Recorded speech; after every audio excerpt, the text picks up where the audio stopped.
Olá, eu sou Cris Ferreira e eu vim aqui te dar mais uma dica de inglês.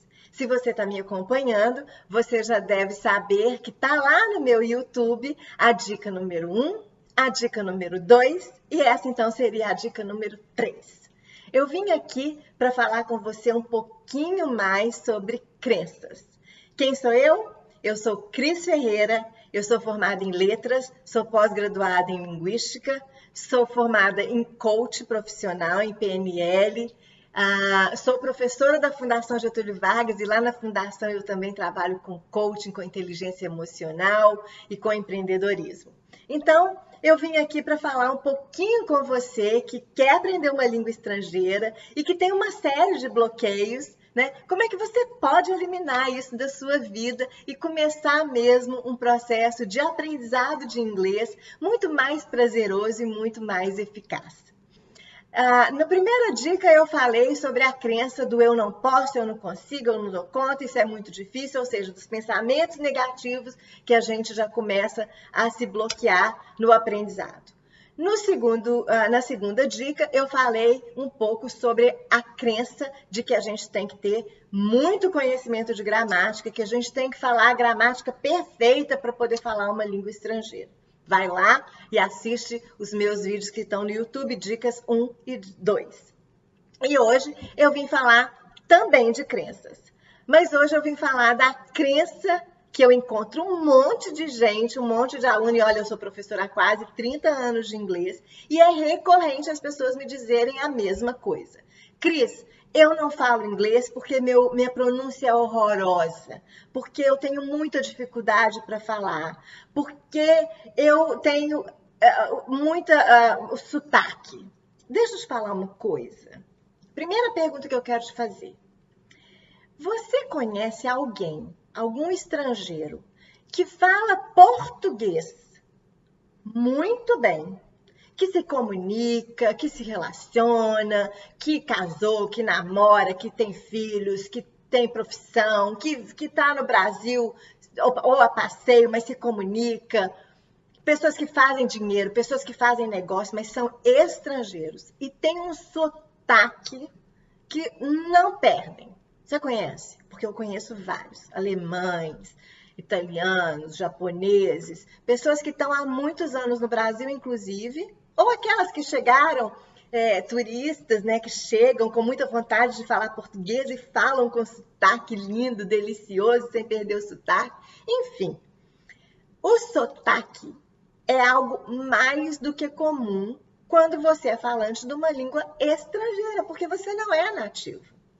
E há até uma crença, algumas pessoas, elas não querem perder o sotaque, porque para elas o sotaque é também uma forma de identidade. Afinal, elas não são nativas. Bom, então eu quero que você quebre essa crença de que você tem que falar o inglês muito perfeito e que você não pode ter sotaque.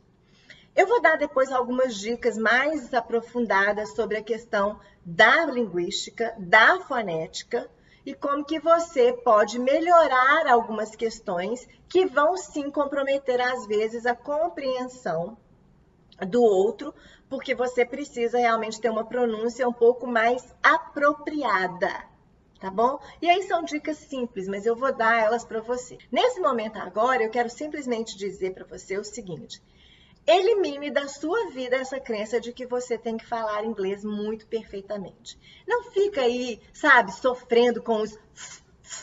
Se você quer saber e se você quer aprimorar, faça esse exercício, ó.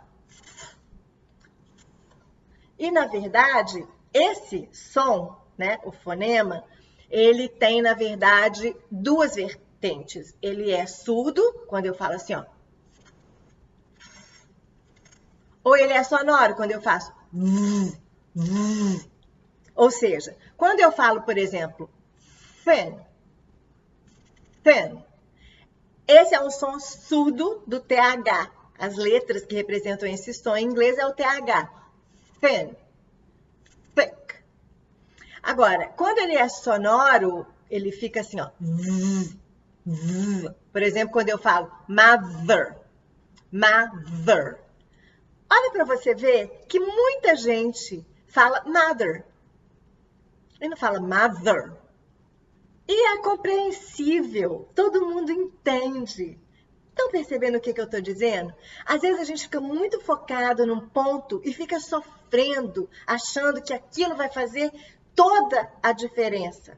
Mas existe uma coisa quando a gente fala a qualquer língua estrangeira, que é o contexto. O contexto é o que vai ajudar.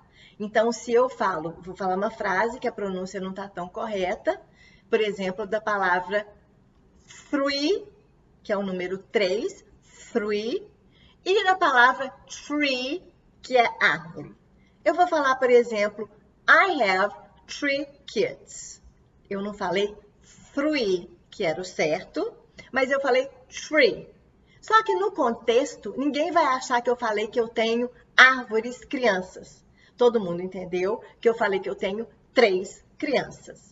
Entendem bem o que eu estou dizendo? Então, se liga aí, elimina essa crença da sua vida e bora falar, porque como eu já disse, o melhor falante é o cara de pau. É aquele que fala, é aquele que se comunica e se o seu interlocutor não entender, ele vai pedir simplesmente para você explicar, para você repetir, para você fazer mímica, qualquer coisa e ele vai entender. Então, se você não souber falar, por exemplo, o número 3, você faz assim para ele e ele vai entender que você está falando do número 3.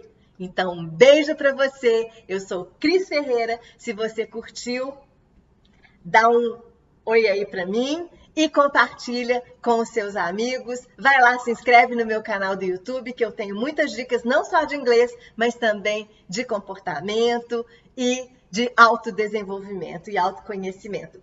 Um beijo para você e até lá!